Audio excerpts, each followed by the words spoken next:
Dieu est maître du temps et des circonstances.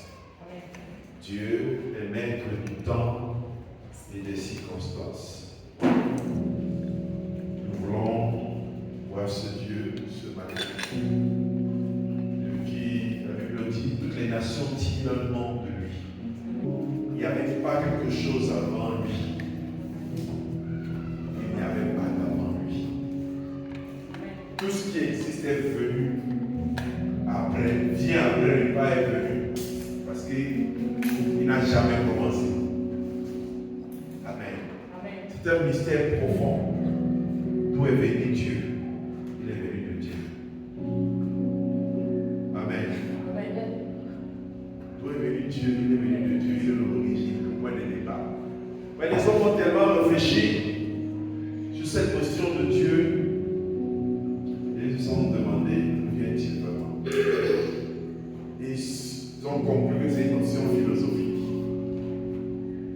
qui n'a jamais existé, elle existe dans la pensée des hommes. Parce qu'on voulait comprendre d'où il vient. Mais il vient de Dieu. S'il y a quelqu'un qui avant lui, c'est Dieu. Amen. S'il y a quelqu'un avant Dieu, c'est Dieu. C'est que cette personne est Dieu. Si on dit que rien n'existait là, ça veut dire que l'origine là, c'est rien. C'est donc Dieu, le rien là. Amen. On sait juste que nous sommes sur terre. On vit, on raisonne, on est coordonné, on est réfléchi. Et on ne peut pas être né du hasard. En tout cas, s'il y a hasard, c'est Dieu hasard. C'est vrai. Amen. Amen. Si hasard est, c'est Dieu hasard. La nature est tellement ordonnée qu'on ne peut pas dire que c'est le hasard qui nous a fait. Il y a bien une intelligence qui a conçu ça, qui a donné à chaque chose son rôle, sa position. Donc, quelqu'un disait que pour douter de l'existence de Dieu, il faut avoir une foi solide.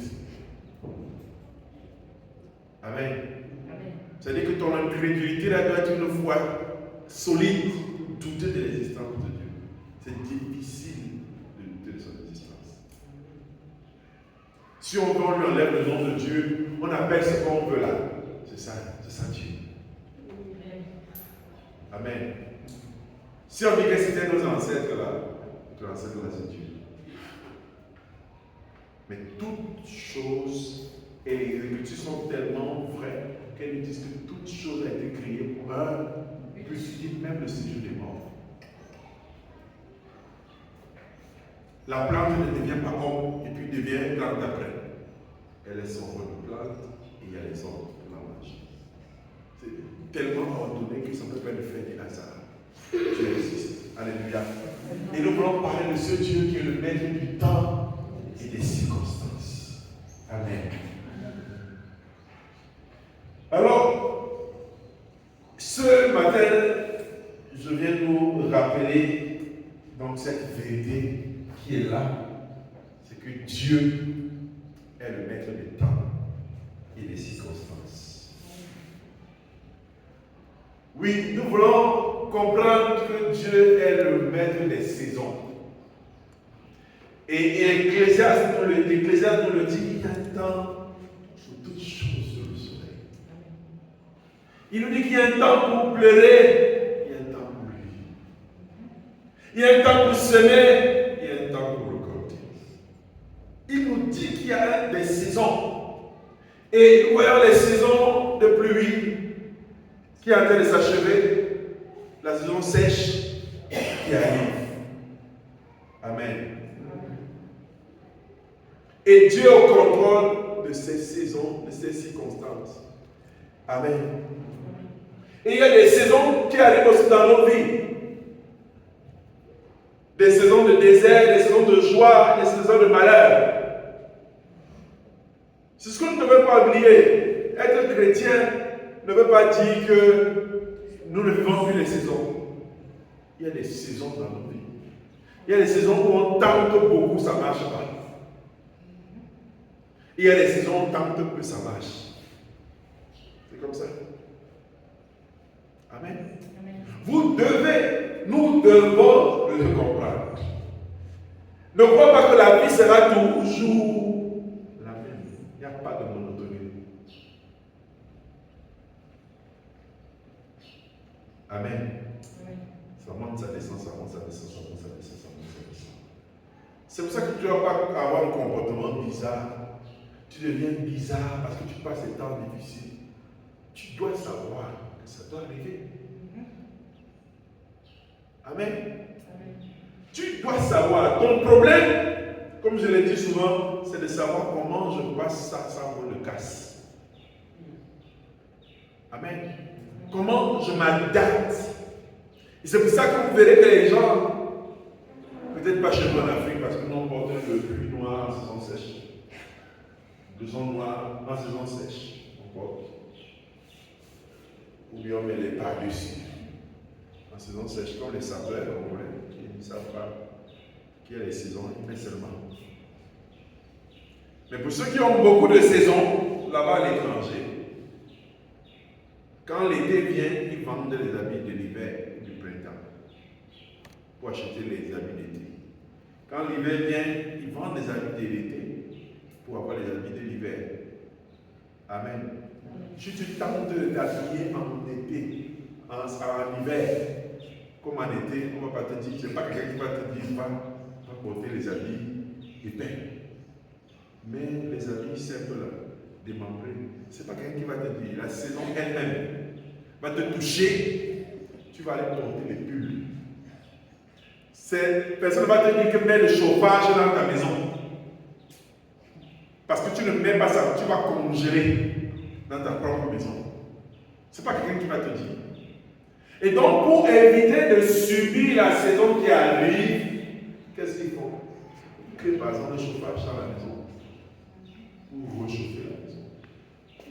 Il développe des habits qu'on met, des cols roulés. Parce que nous on met les cols roulés, c'est là, on met souvent. Saison sèche au plus haut, on met seulement col roulé. Jésus ont mis col roulé pour la saison d'hiver. Ils ont prévu les gants, les par-dessus, les chaussures qui correspondent à la saison. Les bottes là, c'est parce que c'est pour couvrir les pieds jusqu'à une certaine nuit. Amen. Parce qu'ils veulent pouvoir survivre pendant cette période. Donc ils s'adaptent. La question c'est comment je m'adapte quand la saison arrive, qui n'est pas une saison favorable. Ça, nous devons le savoir. Amen. Donc des situations vont arriver, des vents vont souffler. Il y a les moments où le vent est favorable. Même pour ceux qui sont dans les navires. Au moment où il est en train de diriger le navire, il y a les jours, les choses vont, le bateau va le sens du vent. Donc, plutôt en ce moment, le bateau, le vent pousse le bateau et on dirige seulement. Mais il y a des jours où le vent est contraire au bateau. Il doit s'adapter. Donc, si toi, tu es de ceux qui se découragent parce que le vent est contraire à ton bateau, tu n'as pas compris. Amen. Tu n'as pas compris. J'aime toujours citer cet exemple. Dieu lui-même a dit par la bouche de Pharaon qu'il y aura 7 années d'abondance. Toute la sagesse de Joseph entre. Après qu'il a expliqué ça au Pharaon, il dit pendant les années d'abondance, ayons une attitude de prévenance. Organisons-nous à emmagasiner. Nous allons emmagasiner et nous pourrons donc revendre le moment où ça viendra. J'aime toujours dire que si c'était un Pentecôte de cette époque qui avait entendu ça, il devait venir nous annoncer que Dieu a dit qu'il y aura 7 années de famille. Et il parle. Donc, frère, préparez-vous à vivre les temps difficiles. Dieu a dit qu'il y aura des temps difficiles. Il n'a pas dit que vous allez forcément vivre les temps difficiles. Maintenant, pour ne pas vivre les temps difficiles, faites des réserves. Amen. On ne nous a pas dit que ce Pharaon, la nourriture manquait. Pharaon n'avait pas faim. Et la preuve que quand les frères Josué sont venus, on a dressé une table. Ils ont mangé. Pendant les 7 années de famine. Pourquoi? Parce qu'on avait su faire les réserves. Comment je m'adapte pendant les temps difficiles? Comment je fais pour vivre pendant cette période-là, pour avoir moins de casse? Ce sera dû, mais parce que je suis mieux préparé, mieux organisé. Je passe ces moments. Alléluia. Je passe ces moments. Je me suis arrêté hier pour garder le YouTube à ma belle-sœur. On me dit que c'est 200 francs. 200 francs. 200 francs. Non, le manioc d'Idéa, c'est le plus bon manioc du Cameroun. C'est ce qu'on vient chercher. Ça ici, même à Idéa, on ne le voit plus. Toute une histoire derrière. On dit qu'on cherche le bœuf. Il y a oublié, les bœufs sont restés au long. Alléluia. Comment est-ce qu'on fait pour s'adapter pendant ces moments? Comment ceux qui ont senti le flair, sans peut-être rentrer dans la filière manioc ou filière plantaine, parce que tout récemment c'est aussi un plantaine. Comment faire pour vivre dans les contre-saisons? Par exemple, vous allez voir que tout le temps je mange le maïs, ici à Damas, et on te dit que c'est le maïs de contre-saison. Ceux qui font ça, ils font quoi? Ils ont planté dans le marais. Ce n'est pas la saison du maïs, mais ils ont le maïs. Pourquoi? Parce qu'ils sont adaptés à la circonstance. On n'est pas obligé de subir de plein fouet la situation.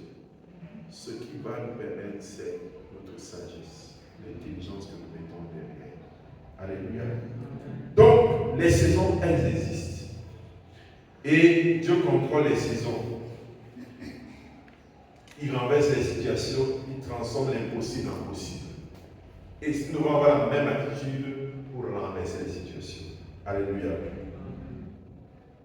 Certainement, chacun de nous s'est déjà dit un jour j'aimerais bien faire ceci ou cela. Chacun de nous a déjà émis ça. Surtout les plus jeunes. Quand je serai grand, je ferai ça. Quand je serai grand, je deviendrai ça. Donc un jour, nous avons voulu avoir ci ou ça. Un jour, nous avons voulu aller quelque part. Peut-être je vais vivre à l'étranger, peut-être je vais parcourir le monde, peut-être. Nous avons émis ces mots. Ou encore, si j'avais ceci ou cela, j'aurais pu faire. Si j'avais l'argent, je me serais marié. Si j'avais l'argent, je me serais acheté peut-être aussi ou ça. Chacun de nous se le dit. Amen.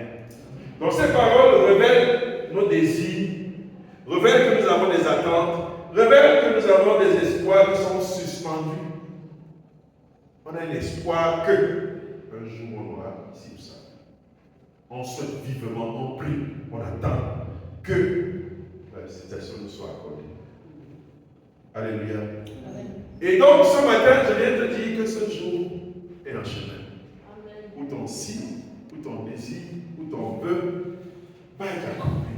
Ce jour est en chemin. Amen. Amen. Pourquoi? Parce que Dieu est le maître des temps et des circonstances. Amen.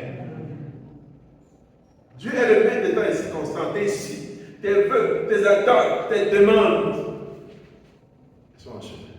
Il ne faut pas t'interdire de lever. Alléluia. Dans le Seigneur, le lève le Père. Et nous ne faisons pas que rêver. Ils s'accomplissent. La Bible dit que si la prophétie tarde, attends-la. Car elle s'accomplira. Elle s'accomplira certainement. Alléluia.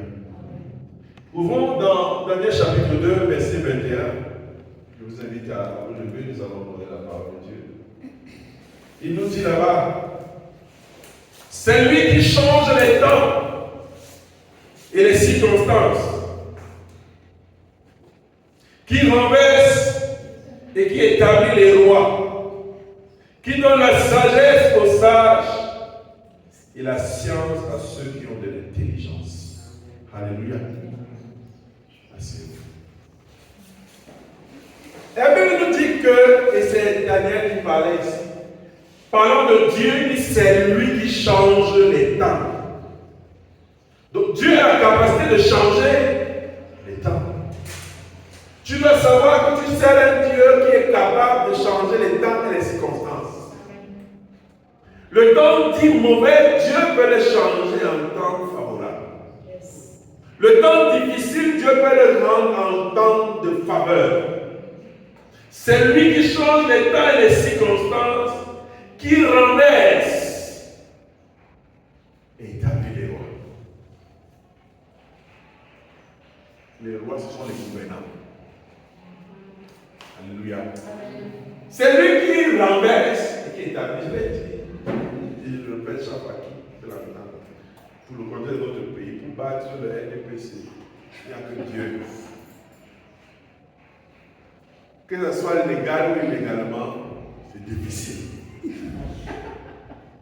43 ans, ils ont passé le temps à construire comment rester le plus longtemps. Donc, ce n'est pas évident.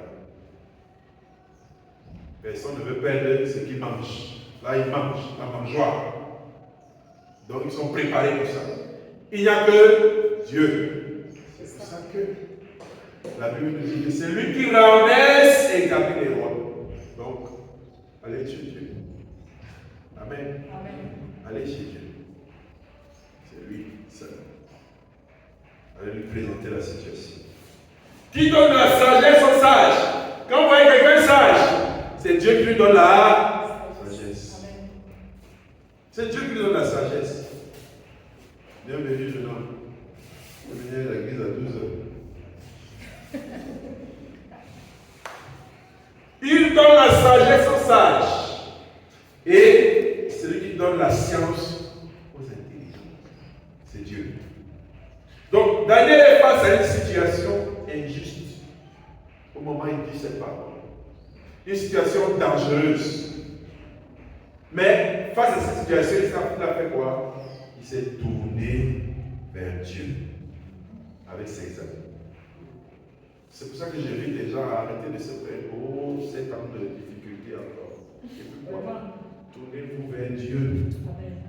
C'est toi qui renverse et établit les rois. Seigneur, nous te présentons notre pays. Tourne-toi vers Dieu. Daniel s'est tourné vers Dieu avec ses amis. Et Dieu leur a répondu. Alors Daniel a proclamé cette vérité éternelle. Dieu est celui qui change les temps, les circonstances. Après qu'il se soit tourné vers Dieu, c'est lui qui dit cette phrase. Dieu change les temps et les circonstances. Il s'est tourné vers Dieu et il a eu cette conviction, cette parole de Dieu. Peu importe la situation par laquelle tu passes, tourne-toi vers Dieu. Tourne-toi vers le Seigneur. Arrête les plaintes. Ton sort ne doit pas dépendre des hommes.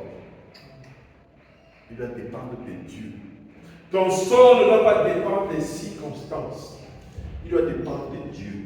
Ton sort ne doit pas dépendre des temps. Il dépend de Dieu. Tourne ton regard vers Dieu et parle à Dieu. Présente à Dieu la situation. Alléluia. Alors, ce que tu traverses aujourd'hui n'est pas définitif. Ce n'est pas la fin de ta vie ici. Ce n'est pas comme ça que ça va demeurer. Alléluia. Ce qui semble figé peut être transformé par la main de Dieu. Une situation qui semble impossible peut être transformée par la main de Dieu. Un temps difficile peut être transformé par la main de Dieu. Est-ce que le cache-nez savait qu'il devait être célèbre? Mais en temps difficile, il a aussi vu sa vie briller. Il est devenu important. Est-ce qu'on savait que c'est le gardien qui peut dire à un médecin lave des mains? Avec Covid, on a vu le gardien dire au médecin, tu laves les mains là-bas avant d'entrer. Cache ton nez avant d'entrer. Lui, il enseigne au médecin ce que le médecin est censé lui dire.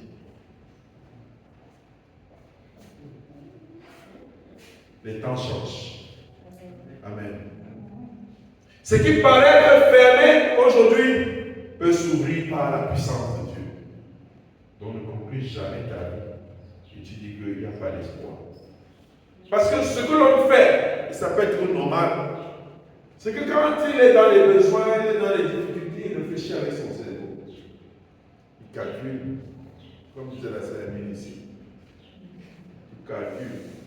On te dit que la fondation, c'est quoi? 1 million, 2 millions, 3 millions. On te dit que, bon, pour l'élévation, peut-être 1, 2 millions. On te dit que pour finir la toiture, c'est peut-être 3 millions, ou 1 million, ou 2 millions. Et puis on te dit que maintenant, le budget arrive. Il faut faire la finition. Tu finis de faire le calcul, tu dis que je prends l'argent là. Quand je regarde en haut, je regarde en bas, je regarde à gauche, à droite. Rien viendra autour. Tu as raison. Tu es comme ça. Ça ne viendra pas. Mais tous les regards vers Dieu, il te donne l'inspiration. Et tu arrives à terminer, tu te demandes, après j'ai pris l'argent. Donc la question de départ, c'est la question de fin. Comme tu ne sais pas. Amen. Tu ne sais pas. Moi, c'est une expérience, je ne peux pas vous dire. Si tu me demandes de refaire un peu le parcours, quand tu construisais la tu as eu l'argent, on ne peut pas dire non. Je disais seulement qu'il est fini. J'ai fait. Si moi, tu dois dire à quelqu'un quelque chose sur l'expérience dans la vie, c'est de commencer toujours. Commence d'abord. Amen. Lance-toi. Lance-toi. Le Dieu du pouvoir toujours. Un grand philosophe camerounais avait dit, petit à petit, l'oiseau ne peut pas dormir dehors. Amen. C'est vrai. Amen. C'est vrai. Ou encore, petit à petit, l'oiseau fait son. Un grand philosophe camerounais l'avait dit. Les signes de ta vie sont conditionnés par la foi. Et si je pouvais, tes signes dépendent de ta foi. Qu'il te soit fait selon ta foi. Qu'il te soit fait selon ta foi. Le Seigneur te dit que ce que tu veux là existe déjà. Mais qu'il te soit fait selon ta foi. Un jour, Jésus marche avec ses disciples. Et comme Jésus-Christ c'était à notre époque, on allait dire comme au Cameroun, que Jésus-Christ est républicain. C'est-à-dire qu'il respecte le gouvernement, la République, l'État. On lui dit que payer les impôts. Jésus, les disciples de demander à Jésus, on paye. Il dit que vous prenez la pièce. Il y a sur la pièce quoi? C'est écrit le visage de qui dit César. Vous donnez à César ce qu'il y a. C'est son pays ou c'est tout. On prend l'argent où? Il dit que vous connaissez le péché. Vous connaissez la maison. Ils ont lancé. Premier poisson que vous allez prendre, vous le vendre à l'argent et payer. Au moment où il se pose le problème, la solution est là. Et ici, dépend de ta foi. Si je pouvais, si j'avais, si, c'est dans ta foi. Amen. Nous disons souvent, si j'avais, si je pouvais, mais la parole nous rappelle qu'aujourd'hui, dans Hébreux 3,15, aujourd'hui, si vous entendez sa voix, n'endurcissez pas vos cœurs. N'endurcissez pas vos cœurs. Si vous entendez la voix du Seigneur, ouvrez. Si vous entendez Dieu vous parler, ouvrez. Ce n'est pas Dieu le problème. Oh Seigneur, par quoi tu me fais passer? Non. La parole de Dieu s'accomplira si tu ouvres ton cœur. Tu te laisses convaincre par la parole de Dieu. Tu te laisses convaincre par le Saint-Esprit de Dieu. Alléluia.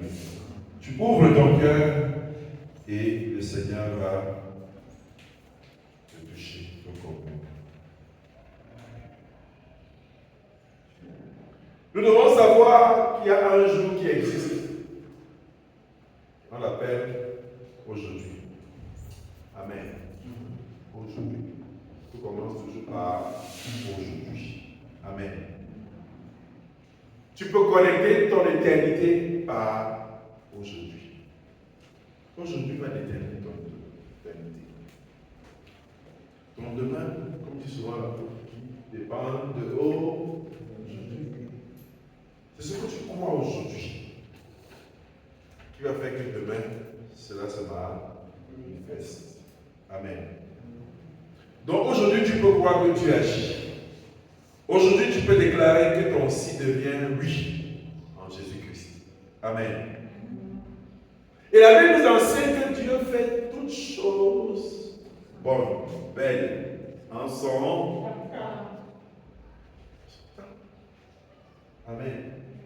En son temps. Ecclésiaste 3:11, je dis là-bas. Il fait toutes choses belles en son temps. Même il a mis dans leur cœur la pensée de l'éternité, bien que l'homme ne puisse pas saisir l'œuvre que Dieu a faite du commencement jusqu'à la fin. Mais si l'homme ne comprend pas, Dieu a mis en lui la pensée de l'éternité. Il fait toutes choses belles en son temps. Donc Dieu est un artiste. Amen. C'est un artiste. Ce que Dieu fait a toujours de la musicalité, de l'originalité, de la beauté. Amen. Quand Dieu fait ces choses, c'est tellement beau. Il le fait avec classe, avec qualité. Il le fait de belles choses. Quand tu racontes ton témoignage, toi, tu vas trouver ça le bon. Parce qu'il a bien fait. Amen. Il fait ça bien pour que tu témoignes. Comme quand tu racontes, non, j'ai pris l'école. Et je suis parti, ça m'a donné, et puis voilà mes camarades de choses. Mais Dieu, lui, il m'a amené, il m'a ramené. Tu dis ça, tu as le bon nom. Il fait des choses belles en son temps. Alléluia. Il fait toutes choses belles à son temps. Dieu, il arrange. Comme la chanson dit, il écrit droit. Mais les lignes sont courtes. Les lignes sont coupées, si vous voulez. Mais Dieu arrive à écrire droit. C'est des lignes coupées. Comme si vous écrivez, les lignes sont comme ça. On dit que Dieu, lui, écrit droit dans les lignes coupées. C'est-à-dire que tu vois les lignes coupées, mais c'est droit. Seul Dieu peut le faire. Alléluia. Donc Dieu ne t'oublie pas. Si un jour ça te vient souvent à la tête que hey, c'est un petit mot oublié, et que ce n'est pas Dieu qui te passe, c'est le diable. Dieu n'oublie pas. Amen. Il n'oublie pas. On a l'histoire de Mardochée. Il avait fait du bien. Le roi avait oublié. Mais Dieu n'avait pas oublié. Et pour récompenser Mardochée, au temps où Dieu voulait faire bien les choses, il a donné l'insomnie au roi. Et le roi ne dormait pas. Le roi dit que bon, on dit que la lecture donne le sommeil. Donc, cherchez-moi les livres d'histoire du royaume syrie à côté. Lisez-moi. Ça pendant que le sommeil vient. On lit, le sommeil ne vient pas jusqu'à la partie. Oui, il va attendre. Un jour, Mardochée avait sauvé le roi d'une tentative de renversement. Il dit que, relis encore la partie là. C'est qui ce Mardochée? Que dit le texte? On avait fait quoi pour lui? On n'avait rien fait. Il dit, mais attends, un tel homme doit te récompenser. Oh. Bon, qu'est-ce qu'on peut faire pour lui là? Le gars qui disait n'était pas inspiré, n'était pas son travail. Il a appelé le gars qui est très inspiré au royaume, il dit que bien, bien. Dis-moi, si quelqu'un fait bien, qu'est-ce qu'on peut faire pour le récompenser? Pour bien faire la chose dans son cœur, Dieu utilise les dispositions de Haman. Il dit que, mais, dès que le roi ne suit pas, parce que cet homme est lui-même. Alors, il a la même inspiration. Il dit, il est intéressant. Moi, je ne vois pas autre chose. Hein. Le roi prend son char à lui, il le fait asseoir sur ça, et il fait tirer ça par ses chevaux. Et il met des gens devant, il dit que voici comment le roi honore ceux qui font du bien. Voici comment le roi honore. Son cœur était bien. Comme moi-même je peux. Il ne savait pas que ça, son pire ennemi. Il entre là dans une chose. Dieu n'oublie pas. Le roi avait oublié. bienfaits de Mardochée avaient été oubliés. Il aurait pu se lever et dire, vous voyez alors l'ingratitude. J'ai fait du bien au roi. Mais, on va comprendre c'est quoi? L'oubli. Personne ne m'a considéré. Je ne peux plus me sacrifier. Maintenant, je vois. Même si on veut le tuer là, je le laisse. Vous avez entendu déjà parler comme ça? Parce que le gars est frustré. Il dit, je laisse. Maintenant, je le fais plus. La Bible dit que jette ton pain sur les eaux. Demain, tu le retrouveras. Donne à des gens cadeaux. Amen. Jette ton pain sur les eaux. Tout n'est pas dans le calcul. C'est Dieu qui te récompense. Et le jour où il en avait le plus besoin, le jour où Mardochée en avait plus besoin, c'est le jour-là que Dieu vient le récompenser. C'est pourquoi la Bible dit qu'il fait une chose belle. Amen. Il fait une chose belle en son temps. David disait, je n'ai pas vu le fils d'un juste mendier son pain. Amen. Et sa descendance, je ne l'ai pas vu. Parce que Dieu s'en souvient toujours. Il s'en souvient toujours. Une alliance qui a été faite avec lui, Dieu s'en souvient. Il dit oui. J'avais réservé la récompense pour tel jour. Quand toi tu voulais qu'on fasse ça, qu'on te reconnaisse. Et que non, il ne m'a même pas dit merci. Il ne m'a même pas cité dans la liste des personnes qui le remerciaient. Tu prends la décision. Je ne ferai plus jamais du bien parce que l'homme est ingrat. Non, l'homme est méchant. L'homme est méchant. Je ne fais plus. S'il avait dit, David dit que tu as déjà eu ta récompense. Amen. Tu as déjà eu ta récompense, on ne donne plus. Même si c'est un homme, dès qu'il entend que tu as parlé comme ça, il dit que c'est bon, ça va.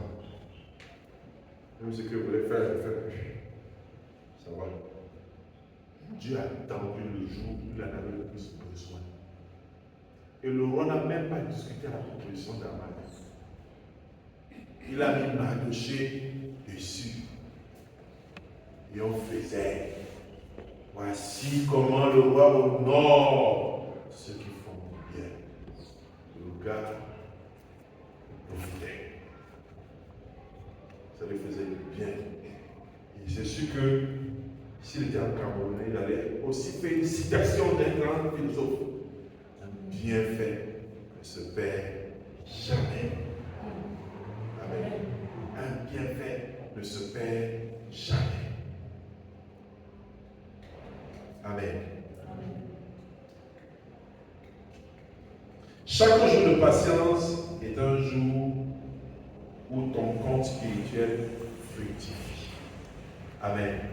Chaque jour de patience est un jour où ton compte spirituel fructifie. C'est comme l'argent que tu as mis en banque. Quand tu as laissé ton argent à la banque, et que la banque doit te payer les intérêts, chaque jour ça compte. Même si c'est un franc. Ça compte là. Un franc. Tu es devenu plus riche de 1 franc. Si tu avais mis 600 000, c'est 601 000. Deuxième jour, 602 000. Troisième jour, 603 000. C'est plus 600. Chaque fois que tu es patient devant Dieu, ton compte spirituel se fructifie. Et donc ton attente n'est pas vaine. Patienter devant la face de Dieu, ce n'est pas en vain. L'espérance n'est pas perdue. Tant que tu espères, tu ne perds pas du temps. Amen. Tes prières ne sont pas oubliées. Dieu sait à quel moment il va les exaucer. Mais le moment le plus intéressant, c'est le moment le plus intéressant. C'est pendant le moment le plus intéressant que Dieu va t'exaucer. Le moment le plus savoureux, c'est là que Dieu va t'exaucer. Alléluia. Le moment le plus beau, c'est le moment-là qu'il va t'exaucer. Alors, quels que soient les temps, les circonstances que tu traverses, fais confiance à celui qui est capable de les changer. Fais confiance à Dieu qui est capable de les transformer. Ce que toi tu aspires, maintiens-le. Amen. Aujourd'hui, prends cette situation qui te semble interminable et déclare avec foi. Oui, je crois qu'il est avec moi. Je crois que Dieu marche avec moi. Comme le disait Josué dans le chapitre 1, verset 9. Crois que Dieu marche avec toi. Alléluia. Maintenant, je peux donner cet ordre. Fortifie-toi et prends courage. Ne te fais pas. Il ne t'épouvante pas. Car l'Éternel, ton Dieu, est avec toi dans tout ce que tu entreprends. Donc, quand tu entreprends, sache que tu marches avec Dieu. Amen. Et confesse en disant, oui, je crois qu'il interviendra. Comme dans Somme chapitre 46, verset 2. Dieu est pour nous un refuge et un appui, un secours qui ne manque jamais dans la détresse. Amen. Il ne manque jamais dans la détresse. Donc, dis-le, oui, je crois qu'il interviendra. Dis-le, oui, je crois qu'il ne m'oublie pas. Comme dans Isaïe 49, verset 15 à 16, où il dit, une femme oublie-t-elle l'enfant qu'elle allait? N'a-t-elle pas pitié du fruit de ses entrailles? Quand elle oublierait, moi, je ne t'oublierai point. Voici, je t'ai gravé sur mes mains. Tes murs sont toujours devant mes yeux. Amen. Si la femme qui allait son enfant n'oublie, arrivait à oublier Dieu, n'oublie pas. Alléluia. Dieu n'oublie pas. Oui, je crois qu'il changera ce temps et ces circonstances. Comme dans Daniel 2, 21, nous avons vu. Amen. Donc Dieu est le temps, le maître des temps et des circonstances. Et son temps est toujours le meilleur. Alléluia. Amen. Le temps de Dieu est toujours le meilleur. D'autres l'ont chanté, l'ont dit, on le prêche. Le temps de Dieu est toujours le meilleur. Ça a été vrai. C'est vrai aujourd'hui. Ça sera vrai demain. Chaque moment de patience est un moment de fructification. Ce n'est pas une perte de temps. Alléluia. Que le Seigneur te bénisse ce matin et que tu sois encouragé par cette parole que tu as reçue.